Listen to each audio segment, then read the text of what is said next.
சில முடிவுகளை வந்து அவர் தானாக எடுக்கக்கூடாதுன்ற இந்த நிலையில் கூட அவர் தன்னிச்சையாக எடுக்கிறாரு. ஒரு கூட்டு பொறுப்பு இருக்குது, ஒரு அமைச்சரவை குழு இருக்குது, அவங்கக்கிட்ட டிஸ்கஸ் பண்ணி தான் பண்ணணுன்றது கூட அவர் கிடையாது. அவருடைய மனோபாவத்தை, அவருடைய டிசிஷன்ஸ் எல்லாம் இன்ஃப்ளூயன்ஸ் பண்ணது மவுண்ட் பேட்டன் சொன்னால் மிகையாகாது. கூடவே பல சந்தர்ப்பங்களில் சில சரித்திராசிரியர்களை பதிவிட்டிருக்காங்க. மவுண்ட் பேட்டனால் சில விஷயங்களை கன்வின்ஸ் பண்ண முடியலன்னா எட்வினா மவுண்ட் பேட்டன் கூட இன்ஃப்ளூயன்ஸ் பண்ணிருக்கிறதா சொல்லியிருக்காங்க. நட்பு ரீதியில் இன்ஃப்ளூயன்ஸ் பண்ணிருக்கிறதா சொல்கிறாங்க. இந்த விஷயங்கள்லாம் கூட நடந்திருக்கு. ஒரு காலகட்டத்தில் ரஷ்யா கூட இந்தியாவை கேப்சர் பண்ணணும்னு நினச்சாங்க.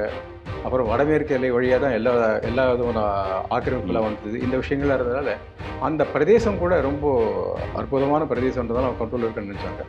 ஒன்றும் டைரெக்டாகவே ஒரு தனி நாடாக அது இருந்து பிரிட்டன் கண்ட்ரோலுக்குள்ளே இருக்கணும். இல்லைன்னா வந்து என்ன பண்ணணும்னா இந்த ஐரோப்பா நாடுகளுக்கு விசுவாசம் இருக்கக்கூடிய பாகிஸ்தான் கண்ட்ரோல் இருந்ததுனா கூட அங்கே எக்ஸ்டீரியாக இருந்து கண்ட்ரோல் பண்ணலான்ற மாதிரி நினச்சாங்க. அதனால் பாகிஸ்தான் அந்த காஷ்மீர் வந்து தனி நாடாக இருக்கணும், இல்லாட்டி பாகிஸ்தான் தான் போகணுன்றதில் அவங்க மைண்ட் செட் கரெக்டாக இருந்தது. அதுக்கு தகுந்தாப்புல காய்கள் எல்லாம் நகர்த்துறதுக்கு ஆரம்பிச்சார்.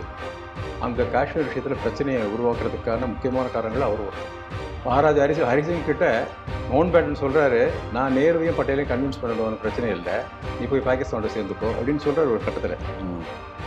இங்கே கன்வின்ஸ் பண்ண முடியல. நேருவை கன்வின்ஸ் பண்ணிடுறாரு, பட்டேலை கன்வின்ஸ் பண்ண முடியல.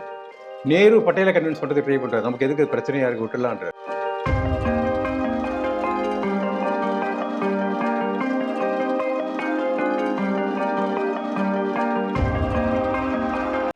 ஸ்ரீ டிவி நேயர்களுக்கு வணக்கம். நேரு ஒரு மாயையின் மறுபக்கம் அப்படிங்கிற ஒரு நூலை தொடர்ச்சியாக நாம் திறனாய்வு செய்து கொண்டு இருக்கிறோம். பலரும் ஆன்லைனில் அந்த ஃபோன் நம்பர் நம்ம கொடுத்துருக்கோம், அதுக்கும் நீங்கள் பலரும் அந்த நூல் வேண்டும், இதை நாங்கள் ஆவணமாக கூட வச்சுப்போம், எப்போல்லாம் தேவையோ மறைக்கப்பட்ட இந்த வரலாற்றை நாங்கள் தெரிஞ்சுக்கணும் அப்படின்னு ஆசையோடு பல பேர் நீங்கள் புக்குக்கு ஆர்டர் கொடுக்குறீங்க, பலரும் வாங்கியிருக்கீங்க. அந்த வகையில் ரொம்ப சந்தோஷமாக இருக்குது. நம்ம டிவியை பார்க்குறவங்களாம் அந்த புத்தகம் தேடி வாங்கி படிக்க வேண்டுங்கிற ஒரு ஆசை இருக்குது.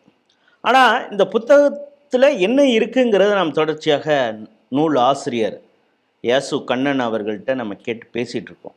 ஏன் அப்படின்னா சிலரால் புத்தகத்தை படிக்க முடியாது. ஏன்னா எனக்கு வந்து நிறைய பேர் ஃபோன் பண்ணுறாங்க, எங்களுக்கு கர்நாடகாலேருந்துலாம் ஃபோன் பண்ணுறாங்க, எனக்கு தமிழ் படிக்க தெரியாது, நல்ல வேளை நீங்கள் இதை வந்து அவர்கிட்ட பேட்டி எடுத்து நீங்கள் போடுறீங்க, ரொம்ப சந்தோஷம் அப்படிங்கிறாங்க. அவர்களை போன்றவர்களுக்காகத்தான் இந்த நிகழ்ச்சி. தொடர்ந்து நிகழ்ச்சி ஒவ்வொரு தலைப்பில் நாம் பேசிகிட்டு இருக்கோம். இன்றைக்கி என்ன தலைப்பில் அப்படின்னா, ஆசிரியர்கிட்ட நாம் கேட்க வேண்டியது, அவரை இந்த நிகழ்ச்சிக்கு அழைச்சிருக்கிறோம். அவர்கிட்ட பல கேள்விகள், எனக்கு சில சந்தேகங்கள் இருக்குது. இதற்கு முன்பு வந்து சுமதி மேகவர்ணம் அவர்களோட இந்த பேட்டி நடந்தது. இன்று அவங்களால வர முடியல, அதனால் இன்றைக்கி ஒரு சப்ஸ்டியூட்டாக நான் இந்த நிகழ்ச்சியில் கலந்துட்டுருக்கேன். இந்த நிகழ்ச்சிக்கு வரவேற்கிறேன். வணக்கம். வணக்கங்க. இந்த தலைப்பு என்ன அப்படின்னு சொல்லிங்கன்னா, நமக்கு சுதந்திரம் கிடச்சிருச்சு. அந்த சுதந்திரம் கிடைச்சதுக்கு உண்மையிலே யார் போராடினா, அந்த விஷயங்கள்லாம் பல விஷயங்கள் நீங்கள் தொடர்ச்சியாக பேசிகிட்டு இருக்கீங்க. சரி, நமக்கு சுதந்திரம் கிடச்சிருச்சு, தன்னாட்சி, நமக்கான ஒரு அதிகாரம் கிடச்சிருச்சு. ஆனாலும் ஏன் கவர்னர் ஜெனரலாக மவுண்ட் பேட்டன் இருந்தார், இராணுவ தளபதிகளாக ஏன் பிரிட்டிஷ்காரர்கள் இருந்தார் அப்படிங்கிறது நமக்கு ஒரு புரியாத புதிராகவே இருக்குது. நாட்டுடைய பிரிவினை நடந்த உடனே ஜின்னா என்ன சொல்கிறாருன்னா, பிரித்து கொடுத்துட்டே நீ போ அப்படின்றார். நீ இன்டர்ஃபியர் பண்ணாதேன்னு சொல்கிறார் மவுண்ட் பேட்டன் கிட்ட. எங்களுக்கு ஆளுங்க இருக்காங்க, நான் கவர்னர் ஜெனரலாக இருப்பேன், நான் கீழே பிரதமர் போட்டுவேன் சொல்லிடுறாங்க. அப்படி சொல்லக்கூடிய தைரியம் இருக்கக்கூடிய, தன்னம்பிக்கை இருக்கக்கூடிய தலைவர்கள் இங்கே இல்லை. யாரை குறிப்பிடுறேன்னா, தெளிவாகவே நேருவை குறிப்பிடுறேன், காந்தியை குறிப்பிடுறேன். ஏதோ ஒரு விதத்தில் வந்து அவங்கள சார்ந்திருக்கிற மாதிரியான மனோபாவம் எங்களுக்கு இருந்திருக்கு. அதனால தான் என்ன ஆகுதுன்னா, மவுண்ட் பேட்டன் இருக்கணும் கொஞ்சம் நாளைக்கு, நம்ம கொஞ்சம் கைட் பண்ணணுன்ற மாதிரி அவர் நினைக்கிறதுக்கு ஆரம்பிக்கிறாங்க. மவுண்ட் பேட்டனுக்கு முக்கியத்துவம் கொடுக்கறதுக்கு ஆரம்பிக்கிறாங்க. மவுண்ட் பேட்டனுக்கு முக்கியத்துவம் கொடுக்கறது ரொம்ப அபாயகரமான விஷயன்றது நேருக்கு புரியல. அவர் பல விஷயங்கள் புரியாது. தான் பண்ணக்கூடிய ஒரு காரியத்துடைய விளைவு எப்படி இருக்குன்றது அவரை பற்றி சிந்திக்கிறதே அவர் கிடையாது. அப்படிப்பட்ட ஒரு தயாரிப்பு தான் அவர். அதோடு வந்து ஏதோ ஒரு கட்டத்தில் வந்து ஒவ்வொரு கட்டத்துலேயும் அவர் அவருடைய அரசியல் வரலாறை பார்த்தோம்னா யாரையாவது சார்ந்தே இருப்பார். அவர் காந்தியை சார்ந்திருப்பார், காந்தி கூட இருக்கணும், அப்போ தான் காரியங்கள் பண்ண முடியும்னு நினைப்பார். அப்புறம் ஒரு கட்டத்தில் மவுண்ட் பேட்டனை சார்ந்திருக்கணும்னு நினைக்கிறாரு, மவுண்ட் பேட்டன் கொஞ்சம் கைட் பண்ணணும்னு நினைக்கிறாரு.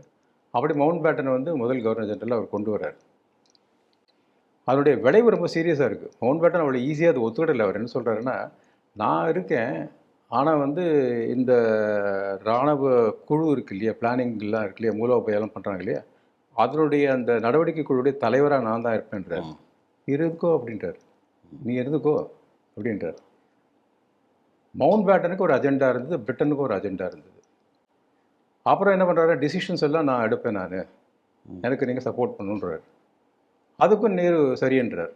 பல சந்தர்ப்பங்களில் வந்து சில முடிவுகளை வந்து அவர் தானாக எடுக்கக்கூடாதுன்ற நிலையில் கூட அவர் தன்னிச்சையாக எடுக்கிறாரு. ஒரு கூட்டு பொறுப்பு இருக்குது, ஒரு அமைச்சரவை குழு இருக்குது, அவங்கக்கிட்ட டிஸ்கஸ் பண்ணி தான் பண்ணணுன்றது கூட அவர் கிடையாது. அவருடைய மனோபாவத்தை, அவருடைய டிசிஷன்ஸ் எல்லாம் இன்ஃப்ளூயன்ஸ் பண்ணது மவுண்ட் பேட்டன் சொன்னால் மிகையாகாது. கூடவே பல சந்தர்ப்பங்களில் சில சரித்திராசிரியர்களை பதிவிட்டிருக்காங்க. மவுண்ட் பேட்டனால் சில விஷயங்களை கன்வின்ஸ் பண்ண முடியலன்னா எட்வினா மவுண்ட் பேட்டன் கூட இன்ஃப்ளூயன்ஸ் பண்ணிருக்கிறதா சொல்லியிருக்காங்க. நட்பு ரீதியில் இன்ஃப்ளூயன்ஸ் பண்ணிருக்கிறதா சொல்கிறாங்க. இந்த விஷயங்கள்லாம் கூட நடந்திருக்கு. நீங்கள் பார்த்தீங்கன்னா, சுதந்திரம் கிடைச்ச உடனே கொஞ்ச நாளைக்கு அங்கே பாகிஸ்தானில் கூட இராணுவ தளபதியே ஒரு ஆங்கிலேய அதிகாரி தான் இருந்தாங்க. இங்கேயும் இராணுவ அதிகாரியே ஒரு ஆங்கிலேய அதிகாரி தான் இருந்தாங்க.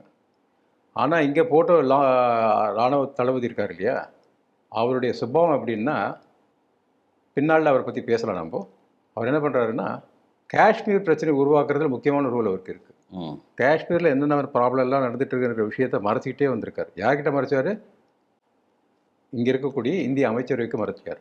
மவுண்ட் பேட்டன் அப்டேட், அங்கே பாகிஸ்தானில் இருந்த இராணுவ தளபதி ஆங்கிலேய அதிகாரின்றதுனால அங்கே அவங்க என்ன பிளான் பண்ணுறாங்கன்றது மவுண்ட் பேட்டனுக்கு தெரியும். இங்கே இவங்களுடைய நிலைமை என்னன்றதும் மவுண்ட் பேட்டனுக்கு தெரியும். அதனால் வந்து எல்லா ஃபுல் கண்ட்ரோல் அவருக்கு இருந்தது. அவர் 2 தளபதிகள்கிட்டையும் டிஸ்கஸ் பண்ணுவார் அப்படின்னு நீங்கள் பதிவு பண்ணியிருக்கீங்க. ஆமாம்மா, 2 தளபதிகிட்டையும் அவர் டிஸ்கஸ் பண்ணுவார். பண்ணுறது தான் அவருடைய நேச்சர். இதுக்கு பின்னாடி அவங்களுக்கு ஒரு எஜெண்டா இருந்தது. என்ன அஜெண்டா இருந்ததுன்னா, காஷ்மீர் அவங்க கண்ட்ரோல் இருக்குன்னு நினைக்கிறாங்க அவங்க. அது ஒரு மூலோபாயமான ஸ்ட்ராட்டஜிக்கலான இடம் அது.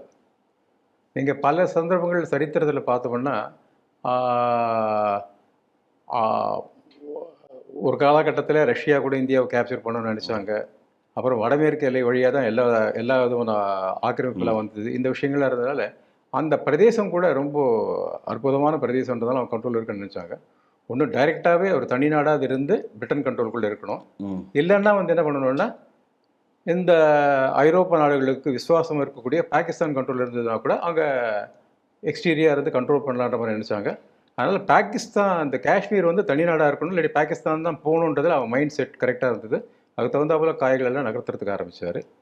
அந்த காஷ்மீர் விஷயத்தில் பிரச்சனையை உருவாக்குறதுக்கான முக்கியமான காரணங்கள் அவர் ஒருத்தர். இந்த இராணுவ தளபதி as well as Mountbatten ஒரு முக்கியமான காரணம். அந்த மவுண்ட் பேட்டன் பேச்சை வந்து கண்ணை மூடிட்டு கேட்டு நேரு ஒரு காரணம்.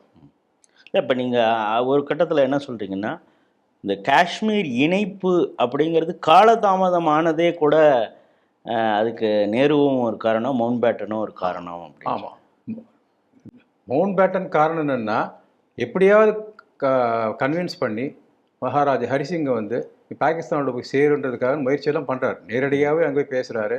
பாரு, உனக்கு கீழே இருக்கக்கூடிய காஷ்மீரில் இருக்கக்கூடிய பெரும்பான்மையான மக்கள் முஸ்லீம் மக்கள் தான், நீ இங்கே அவங்களோட போய் சேர்ந்தால் தான் கரெக்டாக இருக்கும். அதனால் வந்து நீ அவங்களோட போய் சேர்ந்துட்டு கன்வின்ஸ் பண்ணுறது ரொம்ப ட்ரை பண்ணுறாரு. அங்கே காஷ்மீரே இருந்த சில பிரிட்டிஷ் அதிகாரிகளெல்லாம் வச்சுட்டு கூட அப்பப்போ மகாராஜா ஹரிசிங்குக்கு அறிவுறுத்தல் கொடுத்து அங்கே சேர்க்கணுன்ற மாதிரி முயற்சியெல்லாம் அங்கே நடக்குது. அந்த காரியத்தை அவர் பண்ணிகிட்டே வர மவுண்ட் பேட்டன் பண்ணிகிட்டே வர்றார். இன்னொரு பக்கத்தில் பார்த்தீங்கன்னா, நேரு வந்து மவுண்ட் பேட்டன் என்ன அட்வைஸ் பண்ணாலும் அதை எடுத்துக்கிறார். பட்டேல் எப்பயுமே ஒரு த்ரெட்டாக தான் நினைச்சார். ஒரு உள்துறை அமைச்சர் சொல்கிறத அவர் கேட்கல. எப்பயுமே அவர் ஒரு அச்சுறுத்தல் தான் அவர் பார்த்துட்டு இருந்தார் ஒழிய மவுண்ட் பேட்டன் சொல்கிறதான் அவர் கேட்பார். சில சந்தர்ப்பங்களில் பட்டேலை ஓவர்லுக் பண்ணி அவர் சொல்லிடுவார், கமிட் பண்ணிப்பார். அவர் போயிட்டு மகாராஜா ஹரிசிங் கிட்ட மவுண்ட் பேட்டன் சொல்கிறாரு, நான் நேருவையும் பட்டேலையும் கன்வின்ஸ் பண்ணிடுவோம், பிரச்சனை இல்லை, நீ போய் பாகிஸ்தானோட சேர்ந்துக்கோ அப்படின்னு சொல்கிறார் ஒரு கட்டத்தில். எங்கே கன்வின்ஸ் பண்ண முடியல, நேருவை கன்வின்ஸ் பண்ணிடுறாரு, பட்டேலை கன்வின்ஸ் பண்ண முடியல. நேரு பட்டேலை கன்வின்ஸ் பண்ணுறதுக்கு ட்ரை பண்ணுறாரு, நமக்கு எதுக்கு பிரச்சனையாக இருக்குது விட்டுலான்றாரு. இந்த பிரச்சனைகள்லாம் அங்கே சேர்த்துக்கிட்டு தப்போம்.